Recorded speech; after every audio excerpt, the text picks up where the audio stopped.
आगामी विधानसभा निवडणुकांसाठी राष्ट्रवादी शरदचंद्र पवार पक्षाने जोरदार मोर्चेबांधणी सुरू केलेली आहे। स्वतः पक्षाचे अध्यक्ष शरद पवार मैदानात उतरले असून महाराष्ट्र पिंजून काढत भारतीय जनता पक्ष तसेच महायुती विरोधात डावपेच आखत आहेत। अशातच आता शरद पवार यांनी भाजपचे नेते ग्रामविकास मंत्री गिरीश महाजन यांना शह देण्यासाठी तगडा उमेदवार शोधलाय। भाजपचे जळगाव जिल्हा परिषदेचे माजी अध्यक्ष दिलीप खोडपे लवकरच शरद पवारांच्या राष्ट्रवादीत प्रवेश करणार असल्याची माहिती समोर आली आहे। खोडपे हे गिरीश महाजन यांच्या विरोधात जामनेर विधानसभा लढवणार असल्याचं सांगण्यात येत आहे। याबाबत सविस्तर माहिती अशी आहे की भारतीय जनता पक्षाचे नेते ग्रामविकास मंत्री गिरीश महाजन यांच्या विरोधात शरद पवारांकडून मोतब्बरा चेहरा रिंगणात उतरण्याची शक्यता आहे।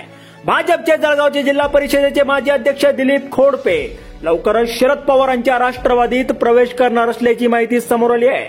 शरद पवार यांच्या गटात प्रवेश करून दिलीप खोडपे हे गिरीश महाजन यांच्या विरोधात जामनेर विधानसभा लढवणार असल्याचं सांगण्यात येत आहे। सध्या महाराष्ट्रामध्ये राष्ट्रवादी शरदचंद्र पवार पक्षाची शिवस्वराज्य यात्रा सुरू आहे। ही यात्रा 21 तारखेला जळगाव जिल्ह्यामध्ये दाखल होणार आहे। याच शिवस्वराज्य यात्रेदरम्यान खोडपे हे तुतारी हाती घेऊ शकतात अशी माहिती सूत्रांनी दिली आहे। स्वतः शरद पवार या पक्ष प्रवेशाला उपस्थित राहणार असल्याचं सांगण्यात येत आहे। त्यामुळे आगामी काळात जळगावमध्ये तुतारी विरुद्ध कमळ असा हाय व्होल्टेज सामना होण्याची चिन्हे दिसत आहेत। दरम्यान दिलीप खोडपे हे जळगावातील भारतीय जनता पक्षाचे बडे नेते मानले जातात। ते जळगाव जिल्हा परिषदेचे माजी अध्यक्ष खोडपे यांची जळगाव जिल्ह्यात मराठा नेता म्हणून ओळख आहे।